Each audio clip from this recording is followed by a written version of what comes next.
Hello students, welcome back to my channel. कैसे हो आप सब? उम्मीद करती हूँ बेटा सभी अच्छे होंगे और अपना ख्याल रख रहे होंगे। तो बेटा आज हम करने जा रहे हैं वर्कशीट नंबर 3। ठीक है, 7th क्लास की है बेटा ये, और गणित सब्जेक्ट की आपकी वर्कशीट है हिंदी में।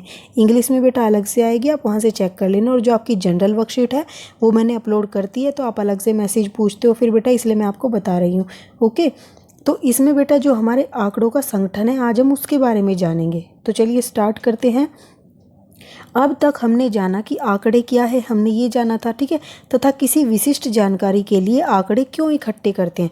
और बेटा कोई हमें विशिष्ट जानकारी लेनी होती है तो हम आंकड़ों के थ्रू उसको ले सकते हैं। तो आंकड़ों द्वारा उचित ढंग से जानकारी प्राप्त करने के लिए उन्हें व्यवस्थित या संगठित करना आवश्यक है। तो आइए जाने कि आंकड़ों को संगठन कैसे होता है। ठीक है, आंकड़ों का संगठन कैसे होता है। ओके, मतलब कि संगठन होता है बेटा ऑर्गेनाइज करना। ठीक है, उनको मैनेज करना, एक प्रॉपर वे में उनको कह सकते हो अरेंज करना, वो होता है आंकड़ों का संगठन। ठीक है, तो कक्षा सातवीं की अध्यापिका जानना चाहती थी कि उनकी कक्षा के कितने विद्यार्थी व्हाट्सएप ग्रुप पर कार्यपत्रक हल करके भेज रहे हैं। ठीक है, इसके लिए उन्होंने सप्ताह के हर दिन कार्यपत्रक भेजने वाले विद्यार्थियों की संख्या इस प्रकार लिखी। ठीक है, तो उन्होंने क्या किया, जो उनके मतलब कि एक दिन था उसके कितने आंकड़े थे, फिर दूसरे दिन कितनों ने भेजी, तीसरे दिन कितनों ने भेजी, इस तरीके से उसने अपने लिख लिए पूरे सप्ताह के। और आपको यहाँ पर टेबल में भी दिखाया गया। फिर यह जानने के लिए कि किस दिन कितने विद्यार्थियों ने कार्यपत्रक पूरा किया, कुछ इस तरह आंकड़ों को संगठित किया। तो सोमवार को इतनों ने, मंगलवार को इतनों ने, बुधवार को इतनों ने, वीरवार को इतनों ने। ठीक है, इस तरीके से उसने अरेंज कर लिया। ओके, फिर क्या हुआ बेटा, अध्यापिका को पूरे सप्ताह में प्राप्त होने वाले औसत कार्यपत्रकों की संख्या को विभाग को भेजना था। ठीक है, तो मतलब कि डिपार्टमेंट को भेजना था कि कितने बच्चों ने ये काम करके वापस भेजा है। ठीक है, उसका रिकॉर्ड जाता है ताकि उन बच्चों की अटेंडेंस लग सके। अतः औसत जानने के लिए अध्यापिका ने पूरे सप्ताह के कार्यपत्रक को जोड़ा। तो उसने क्या किया, पूरे सप्ताह के जितने भी कार्यपत्रक दिए गए हैं उन सबको जोड़ लिया। फिर क्या किया, 7 हिस्सों में बांटा और उनको 7 हिस्सों में बांटा। मतलब कि इनको क्या कर दिया, सारा जोड़ के जो सम आया उसको 7 से डिवाइड कर दिया। मतलब कि वो 7 जगह डिवाइड हो गया। इस औसत आंकड़े को हम माध्य कहते हैं। तो इसी को ही हम माध्य बोलते हैं बेटा। इसमें क्या होता है, जैसे इस दिन 33 आए, ठीक है, और इस दिन 46 आए, तो क्या होगा, जो 33 आए हैं कुछ नंबर इसमें ऐड हो जाएंगे और ये दोनों क्या हो जाएंगी, बराबर बराबर आ जाएंगी। इनके बीच का कोई नंबर होगा वो हमें मिल जाएगा। ठीक है, जैसे कि मान लो 60 है, एक दिन तुम्हें 60 रुपये मिले और एक दिन तुम्हें 40 मिले, तो तुमसे क्या कहा जाए कि कुल कितने मिले तुम्हें, 100। तो उन दोनों का सम कर लिया एक औसत नंबर निकालने के लिए। और 2 दिन की बात हो रही है तो 2 से डिवाइड कर देंगे, क्योंकि 2 दिन है ना, तो 2 दिन मिले आपको, 2 से डिवाइड करके 50। तो ऐसा माना जाएगा कि पहले दिन भी कितने थे, 50 थे, और दूसरे दिन भी आपको 50 मिले। इसको बोलते हैं औसत।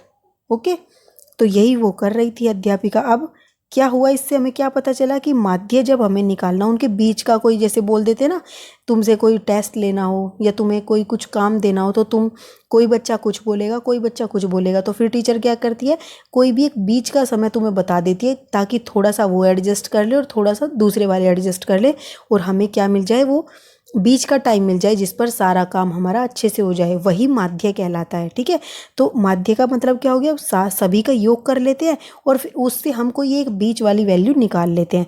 और कैसे निकलती है वो, जितनों ने बोला, जितनों का तुमने सम किया है जितने आंकड़ों का, उतने ही नंबर से उसको डिवाइड कर देते हैं। मान लो आपने 7 आंकड़ों का सम किया है तो 7 से डिवाइड करोगे। अगर आपने 10 नंबरों को जमा किया है तो 10 से डिवाइड करोगे। ठीक है, तो यहाँ पर आपको देखो क्या है, 7 दिन के सप्ताह के आपने सम किया है, उनका जितने भी कार्यपत्रक वापस आए उन सब का सम किया, और उसको 7 दिन का था तो 7 से डिवाइड कर दिया, जिससे हमारी 37 आ गई।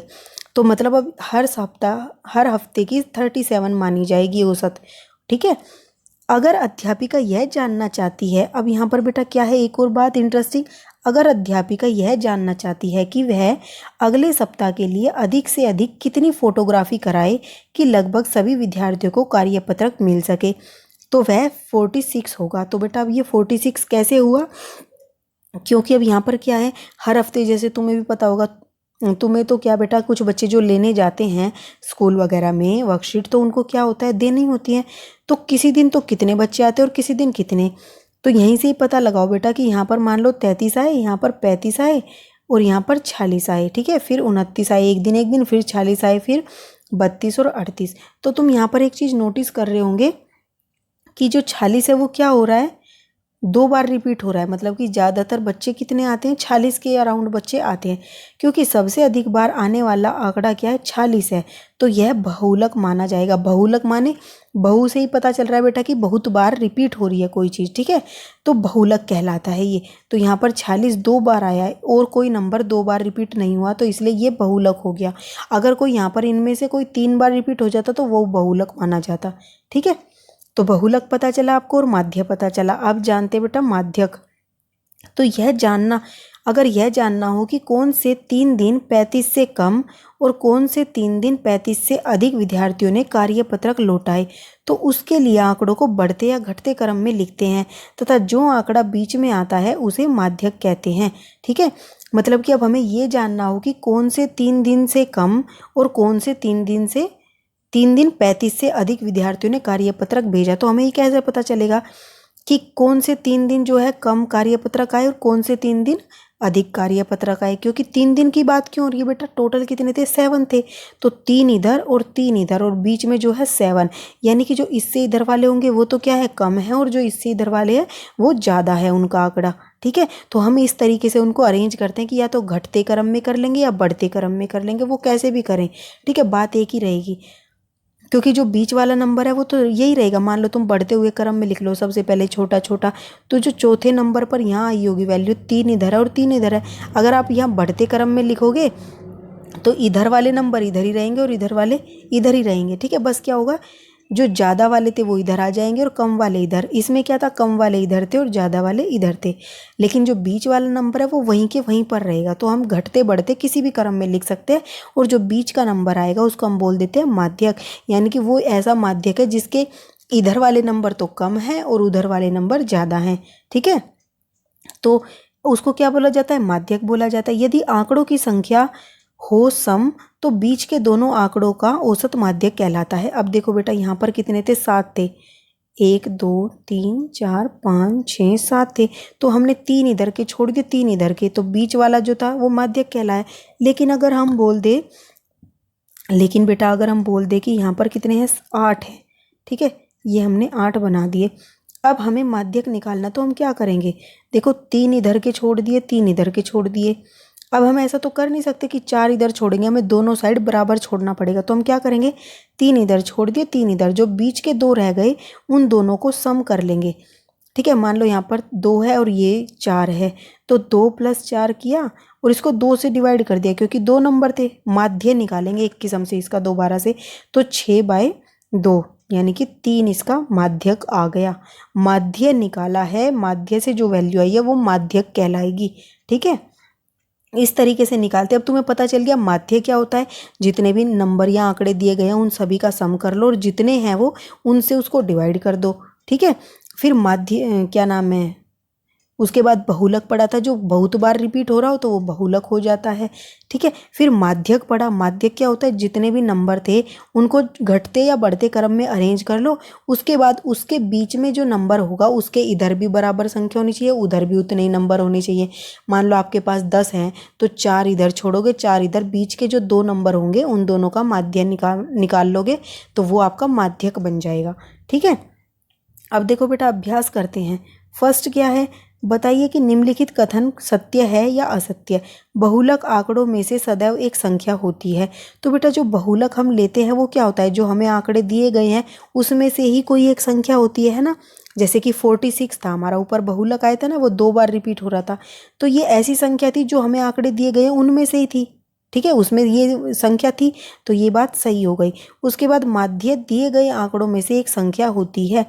तो बेटा जो माध्य होता है तो वो तो एक संख्या नहीं होती, क्योंकि हमारी जो यहाँ पर आई थी वो कितनी आई थी बेटा, देखो हमारी आई थी माध्य 37, लेकिन यहाँ पर कहीं है 37 इन आंकड़ों में नहीं, तो इसलिए ये वाली स्टेटमेंट गलत है कि माध्य हमेशा क्या होगा, जो आंकड़ों में संख्या है उनमें से कोई एक होगा, तो ये गलत है। पहले वाला सही था। फिर माध्यक आंकड़ों में से सदैव एक संख्या होती है, तो बेटा ऐसा होता है कि माध्यक जो होती है आंकड़ों में से ही कोई भी एक संख्या होती है। जैसे कि हमने अभी देखा था, हमने मान लो 5 नंबर लिए, 1 2 3, ठीक है, 6, 7, ठीक है, और 8 हमने ये लिए नंबर 9। इनमें से अब 3 इधर छोड़ देंगे और 3 इधर, तो ये वाला बीच वाला क्या हो गया, माध्यक हो गया। तो ये भी तो क्या है, आंकड़ों में दी गई संख्या ही है ना 6, ये आंकड़ों में ही है, ये सारे आंकड़े, और उसी में से एक 6 क्या है, माध्यक है हमारा। तो ये भी स्टेटमेंट सही हो जाएगी। ये मतलब वही संख्या है जो हमारे आंकड़ों में दी गई है, लेकिन जो माध्य था वो हम निकालते थे सम करके, वो अलग आती थी। ओके, अब बेटा इसका सेकंड क्वेश्चन कर लेते हैं। इसमें क्या बोला गया है कि कक्षा के एक मूल्यांकन में प्राप्त किए गए अंकों को एक सारणीबद्ध रूप में संगठित कीजिए। जो ये आपको अंक दिए गए हैं, ठीक है, इन आंकड़ों को परिसर क्या ये ज्ञात करना, और दूसरा इन आंकड़ों का अंक गणितीय माध्य, बहुलक और माध्यक ज्ञात करना है। तो चलिए करते हैं, कैसे करेंगे। तो बेटा देखो, आपको ये क्वेश्चन दिया था, मैंने आपको पढ़ के तो बता ही दिया था। तो सबसे पहले हम क्या करेंगे, परिसर निकालना है, लेकिन उसके लिए हमें पहले एक सारणी बनानी पड़ेगी, उसको संगठित करना पड़ेगा सभी आंकड़ों को, यानी कि अंकों को। तो हमने यहाँ पर अंक लिख लिए कि कौन कौन से, 1, 2, 3, 4 ये अंक दिए गए हैं हमें, ठीक है। लेकिन जो एक अंक है वो कितनी बार आया है, सिर्फ एक बार आया है, और जो 2 अंक है वो 2 बार रिपीट हुआ है। देखो आप यहाँ पर देख सकते हो कि ये बनी कैसे है। तो यहाँ पर देखो, एक तो 2 ये रहा और एक ये 2 ये रहा, तो 2 बार रिपीट हुआ। ऐसे ही अब 3 बेटा यहाँ पर सिर्फ एक ही बार रिपीट हुआ, तो हम 1 लिख देंगे। फिर 4 जो है 1, 2 और 3, तो ये 3 बार रिपीट हुआ है, ठीक है। तो यहाँ पर देखो हमने 3 बार लिख दिया 4। इसी तरीके से 5 जो है 5 बार रिपीट हुआ है, और 6 4 बार रिपीट हुआ है, और जो 7 है बेटा वो 2 बार आया है, 8 1 बार ही है, और 9 भी 1 बार ही लिखा हुआ है वहाँ पर। और देखो जब इसका सम करोगे तो बेटा ये उन संख्या के बराबर आएगी जितने नंबर आपको वहाँ दिए गए हैं। तो कुल 20 संख्याएं दी गई हैं, तो ये जब जोड़ोगे तो 20 ही आएगा। क्यों, क्योंकि हमने क्या कहा है, एक कितनी बार, 2 कितनी बार था, 2 बार, तो ये हमने 2 बार लिख दिया, ठीक है। मतलब कि हम ऐसे कर सकते हैं, इसको ऐसे लिख सकते हैं ना। तो ये कितनी संख्याएं होगी, 1, 2 और 3, 3 काउंट हो गए ना। इसी तरीके से 4, और 4 में फिर 3 जोड़ो तो कितने हो गए, 7। तो टोटल 20 बनेगा, और आप यहाँ पर काउंट करोगे जितने आपको अंक दिए गए हैं वो भी 20 हैं, ठीक है। तो यहाँ से आपको पता चलता है आपने जो सारणी बनाई है वो सही बनाई है या गलत। उसके बाद अब परिसर कैसे निकालेंगे बेटा। तो परिसर हमने सबसे मतलब अपनी पहली वर्कशीट में पढ़ा था कि परिसर क्या होता है, अधिकतम अंक और न्यूनतम अंक में से माइनस कर देते हैं हम, ठीक है। तो 9 सबसे अधिकतम थी वैल्यू, यहाँ से हमें पता चला, और सबसे छोटी कौन सी थी, 1 थी। तो वहाँ उसको निकाल के हमारे पास क्या आ गया, 8। तो 8 हमारी क्या है, रेंज है, ठीक है, मतलब कि परिसर है। अब सेकंड क्या है बेटा, अंक गणितीय माध्य निकालना है हमें। तो ये क्या होता है, जो भी हमें आंकड़े दिए गए हैं उन आंकड़ों का योग, यहाँ पर अंक दिए गए हैं तो हम लिखेंगे कुल अंकों का योग, ठीक है। फिर हमें कितने अंक दिए गए हैं, उनकी संख्या कितनी है, तो 20 दिए गए हैं बेटा, 20 बार अंक हमें दिए गए हैं, या 20 संख्याएं दी गई हैं जिनका हमें योग करना था। तो 20 से इसको डिवाइड कर देंगे। ये सभी अंक हमने लिख दिए प्लस में। तो आप अच्छे से यहाँ से खुला खुला लिख लेना, मैंने नीचे लिख दिया क्योंकि स्पेस नहीं था। फिर 20 से इसको डिवाइड कर दिया, कुल संख्याएं 20 थी ना। फिर हमारा क्या आ गया, माध्य 5 आ गया। उसके बाद बेटा हमें क्या पूछा है, बहुलक। तो बहुलक क्या होता है, जो बहुत बार रिपीट होता है। तो यहाँ पर 5 अंक जो है वो 5 बार रिपीट हो रहा है। देखो यहाँ पर आपको यहाँ से पता चल गया, ये 5 जो है 5 बार रिपीट हो रहा है। और यहाँ से देख लो, आप अच्छे से समझो तो देखो, 1, 2, 3, 4, ठीक है, और एक 5, तो ये 5 बार रिपीट हो रखा है, इसलिए ये क्या है बेटा, हमारा बहुलक, ये सबसे ज़्यादा बार रिपीट हुआ है। उसके बाद बेटा हमसे क्या पूछा है, माध्यक निकालना। तो माध्यक के लिए हम क्या करते हैं, सबसे पहले जितने भी संख्याएं दी गई हैं उनको घटते या बढ़ते क्रम में लिखते हैं। तो मैंने बढ़ते क्रम में लिखी। सबसे पहले 1, 2 2 बार रिपीट हुआ था, 3 1 बार आया था, और 4 3 बार रिपीट हुआ था, 5 जो है 5 बार था, लिख लिया। फिर सारे नंबर लिखने हैं, ठीक है। 6 3 बार 4 बार था, 7 2 बार, 8 1 और 9 भी 1 बार हमने लिख लिया। अब हमें इनको काउंट करना है, टोटल 20 है। तो 20 में से बेटा क्या करना पड़ेगा, 20 का आधा आधा करो तो 10 बनेंगे। तो 10 बनेंगे तो हम इधर कितने छोड़ देंगे, मान लो 10 हमने इधर ले लिए और 10 हमने इधर ले लिए, तो अब बीच में क्या बचा, कुछ भी नहीं। तो हम क्या करेंगे, इन दोनों साइड का एक एक नंबर ले लेंगे, यानी कि हम 9 इधर छोड़ेंगे, 9 इधर, दोनों साइड बराबर संख्याएं होनी चाहिए। उसके बीच में जो बचती हैं वो क्या हो जाती हैं, 5 और 5 बचे यहाँ पर, इन दोनों का सम करके उसको 2 से डिवाइड करेंगे, क्योंकि 2 संख्याएं बची हैं। तो हमारा 5 क्या आ जाएगा, माध्यक आ जाएगा। लेकिन अगर बेटा यहाँ पर तो 20 संख्याएं थी, अगर यहाँ पर 19 होती तो क्या हो जाता, 19 होती बेटा तो यहाँ पर कितनी होती 9 और यहाँ भी 9, तो 9 और 9 18, बीच में एक संख्या बचती, तो हमें उसका मध्य निकालने की ज़रूरत नहीं पड़ती, सीधा वही आंसर बन जाता हमारा माध्यक। ठीक है, लेकिन जब दो संख्याएं बीच में बचती है तो हम उनका योग करके उसको 2 से डिवाइड कर देते हैं, तो ये माध्यक बन जाता है। ठीक है, तो आपके आंसर क्या है बेटा सेकंड वाले क्वेश्चन के? आपके आंसर आए हैं माध्य 5 आया है, बहुलक भी 5 और माध्यक भी 5 आया है। ठीक है, तो ये थी बेटा आपकी आज की वर्कशीट। उम्मीद करती हूँ आपको अच्छे से समझ आई होगी। कोई डाउट हो तो फिर भी मेरे से कमेंट बॉक्स में पूछ सकते हो। ओके, इस वीडियो में इतना ही। अपना नेक्स्ट टॉपिक हम अपनी नेक्स्ट वीडियो में करेंगे। तब तक के लिए ऐसे हंसते रहिए, मुस्कुराते रहिए, पढ़ते रहिए और आगे बढ़ते रहिए। Thank you.